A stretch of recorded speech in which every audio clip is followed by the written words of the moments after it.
ពិសីអោនមុខសំងំយំពោពាក្យនេះមួយឃ្លាយ៉ាងឈឺចាប់ក្រោយថៃបើកការឈ្លានពានកម្ពុជាជាថ្មីកាលពីថ្ងៃទី7ខែធ្នូឆ្នាំ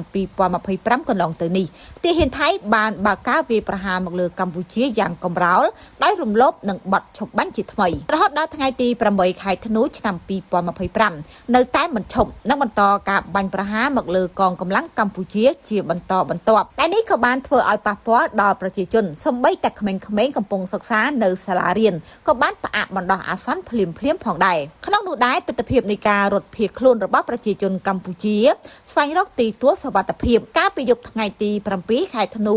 និងទស្សនវិជ្ជាសិស្សក្មេងៗដែលរៀននៅសាលាតាមព្រំដែនកម្ពុជានិងថៃបានរត់ចេញពីថ្នាក់រៀនយ៉ាងផិតភ័យខណៈសាលារៀនត្រូវផ្អាកដំណើរការភ្លាមៗដោយសារយោធាថៃបានបើកការបាញ់ប្រហារមកលើកងកម្លាំងកម្ពុជានៅព្រឹកថ្ងៃទី8ខែធ្នូនេះបានធ្វើឲ្យប្រជាជនកម្ពុជាបង្ហាញការខ្លោចចិត្តយ៉ាងខ្លាំងដែលកម្ពុជាទទួលរងការឈ្លានពានបែបនេះក្រឡេកទៅមើលតារាចម្រៀងសុកពិសីឯនេះវិញក្នុងនាមជាពលរដ្ឋខ្មែរមួយរូបក៏បានបង្ហាញអារម្មណ៍យ៉ាងសោកសៅនិងស្រក់ទឹកភ្នែកពីភាពឈឺចាប់របស់ប្រជាជនកម្ពុជានាពេលនេះលើពីនោះកញ្ញាសុកពិសីបានបង្ហោះសារមួយឃ្លាថាពួកអ្នកឯងហែកទឹកភ្នែកប្រជាជនកម្ពុជាមិនរួចទេចាដោយការអាណិតអាសូរចានឹងដោយការឈឺចាប់ចាកញ្ញាសុកពិសីក៏បានពោលពាក្យមួយឃ្លាចាយ៉ាងឈឺចាប់ចាក្រោយពីថៃនឹងបានបើកការឈ្លានពានមកលើកម្ពុជាជាថ្មីដែលឃើញថាកាលពីថ្ងៃទី7ក្នុងខែធ្នូឆ្នាំ2025កន្លងទៅចាទាហានថៃបានបើកការវាយប្រហារមកលើកម្ពុជាយ៉ាងកំរោលដោយរំលោភនឹងបទឈប់បាញ់ជាថ្មីចារហូតមកដល់ថ្ងៃទី8ខែធ្នូឆ្នាំ2025ក៏នៅតែមិនឈប់និងបន្តការបាញ់ប្រហារមកលើកងកម្លាំងរបស់កម្ពុជានឹងជាបន្តបន្ទាប់ដែលនេះក៏បានធ្វើឲ្យប៉ះពាល់ទៅដល់ប្រជាជនសូម្បីតែក្មេងៗ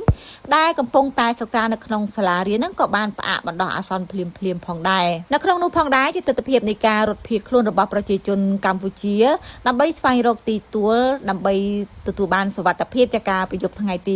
7នៅក្នុងខែធ្នូនិងទស្សនវិជ្ជាសិស្សក្មេងៗដែលរៀននៅក្នុងសាលានៅតាមព្រំដែនកម្ពុជានិងថៃបានរត់ចេញពីថ្នាក់រៀនយ៉ាងផិតភ័យខណៈសាលារៀនក៏ត្រូវផ្អាកដំណើរការភ្លាមៗដោយសារតែយោធាថៃនឹងបានបើកការបាញ់ប្រហារមកលើកងកម្លាំងកម្ពុជាចានៅក្នុងព្រឹកថ្ងៃទី8នៅក្នុងខែធ្នូនេះចាបានធ្វើឲ្យប្រជាជនកម្ពុជាបានបង្ហាញការខ្លោចចិត្តយ៉ាងខ្លាំងចាដែលកម្ពុជានឹងទទួលរងការឈ្លានពានបែបនេះចាដោយឡែកបើក្រឡេកទៅមើលតារាចម្រៀងចាគឺកញ្ញាសុកពិសីឯនេះវិញនៅក្នុងនាមជាពលរដ្ឋខ្មែរមួយរូបចាក៏បានបង្ហាញនៅអារម្មណ៍ឈឺចាប់និងសោកសៅចានឹងបានសម្រក់ទឹកភ្នែកពីភាពឈឺចាប់របស់ប្រជាជនកម្ពុជានាពេលនេះផងដែរលើពីនោះចាកញ្ញាសុកវិស័យក៏បានពោលពាក្យនិងបង្ហោះសារមួយឃ្លាដែលមានន័យថាពួកអ្នកឯងហែកទឹកភ្នែកប្រជាជនកម្ពុជាមិនរួចទេចានេះគឺជាសាររបស់កញ្ញាសុកពិសីចាដែលបានផុសនៅលើ Facebook ផ្ទាល់ខ្លួនរបស់កញ្ញាតែម្ដងចា